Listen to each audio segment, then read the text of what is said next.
BA प्रथम वर्ष के कथा साहित्य पढ़ने वाले प्रिय विद्यार्थियों, हम गद्यांश का नवा अंश देखने जा रहे हैं।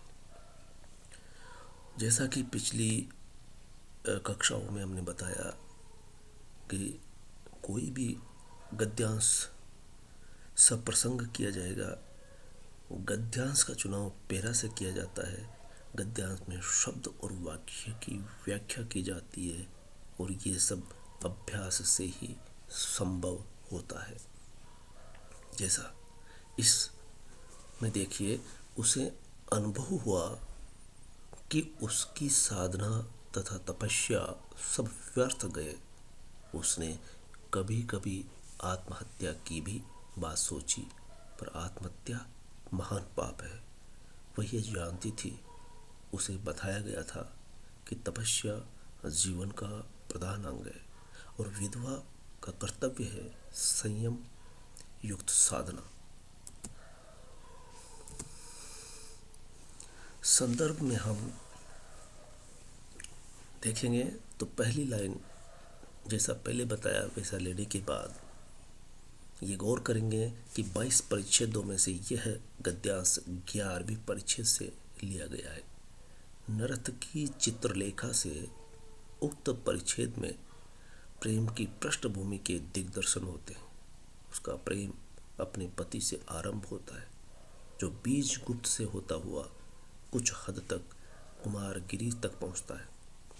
उसका पहला प्रेम में आत्मीयता थी, लेकिन उसकी परिस्थितियां उसे प्रेम करने के कई अनुभव देती है। जब पहला प्रेमी का अंत होता है, उसे लगा कि वह आत्महत्या कर ले, पर यह कदम किसी तरह से उचित नहीं ठहरता, पाप का रास्ता है। उक्त कथन नर्तकी कुमारगिरी के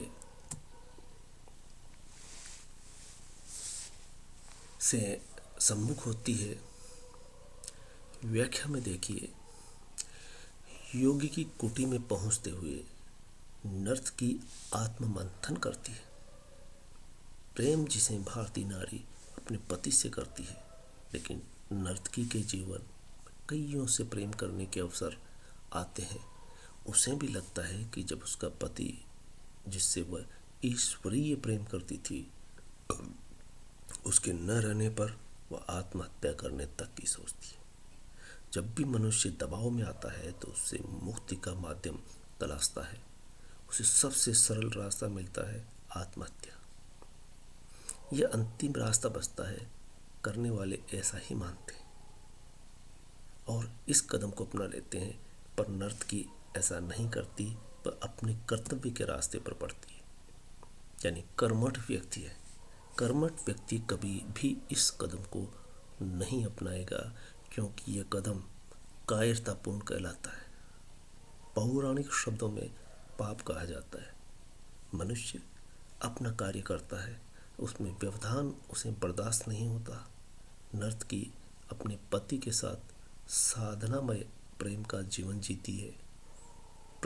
पति से प्रेम करती हुई, उसकी सेवा करते हुए वो जीना चाहती है सामान्य जीवन, लेकिन परिस्थितियां बदलती है। पति की मृत्यु हो जाती है और उसके बाद उसे लगता है कि उसका जीवन खत्म सा हो गया। वो असमय विधवा हो जाती है और इसी सिचुएशन में हम ये समझ पाते हैं कि सधवा और विधवा में कितना फर्क होता है। भारतीय नारी का विधवा जीवन बेशक नारकीय होता है। ये भारतीय समाज व्यवस्था का बड़ा दोष है कि जिसमें विधवा और सधवा में रात दिन का फर्क दिखाई देता है। विधवा को लेकर समाज सुधारकों ने काफी लड़ाइयां लड़कर इस रूढ़ि से मुक्ति पाई है। वह तपस्या करते हुए विधवा अपना जीवन जीती है, फिर भी उसे शांति नहीं मिल पाती। इसी विडंबना को देखते हुए वह आत्महत्या के बारे में सोच बैठती है, पर चूंकि वो कर्मठ महिला ठहरी, सो ये रास्ता नहीं चुनती, बल्कि नर्तकी होकर के वह आत्महत्या को नकार देती है। जैसा भी उसके जीवन में संघर्ष आता है, वो संघर्ष का ही रास्ता चुनती है। उसके कर्तव्य मार्ग पर तपस्या और साधना करते हुए चलने से ही वह पाटलिपुत्र की विचारवान विदुषी महान नृत्यांगना बन जाती है। अब इस गद्यांश में कुछ खास विशेष बात अगर हम देखेंगे तो जीवन को यह एक रास्ता बताते हैं कि जीवन में ऐसे मोड़ भी आते हैं हर व्यक्ति के सामने, जब वो उस दोराहे या चौराहे पर होता है, जब सोचता है कि जीवन खत्म हो चुका है, अब आत्महत्या करने के अलावा कोई चारा नहीं। आत्महत्या आज आम प्रचलन में उपयोग में आने वाला शब्द ही नहीं है। युवा ऐसा बिना सोचे समझे कर रहे हैं। ये गद्यांश उन्हें प्रेरित करता है।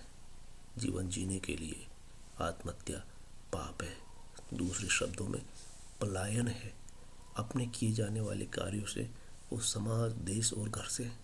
आत्महत्या करने वाला कमजोर, असंयमी और भगोड़ा कहा जाता है। उक्त कथन का आशय यह है, आत्महत्या करने वाला पापी है, ये चित्रलेखा कहती है। इस तरह से ये उपन्यास आप समग्रता पढ़िए, आपको इस गद्यांश में इस उपन्यास की आत्मा कह सकते हैं। ये जो संदेश दे रही है, वह स्त्री जो विधवा हो जाती है, जिसको समाज जीने नहीं देता, जीने के सारे रास्ता बंद कर देता है, परिवार वाला, समाज वाले, राजसत्ता तक भी। ऐसे में रास्ता अगर खोजा जा सकता है तो स्वयं ही खोजता है, और चित्रलेखा स्वयं इस रास्ते पर आगे बढ़ती है। आगे बढ़ते हुए वहाँ पहुँचती है, चरम अवस्था तक पहुँचती है, और इस तरह से चित्रलेखा अपने मुकाम पर पहुँचती है, नृत्यांगना बन करके। धन्यवाद।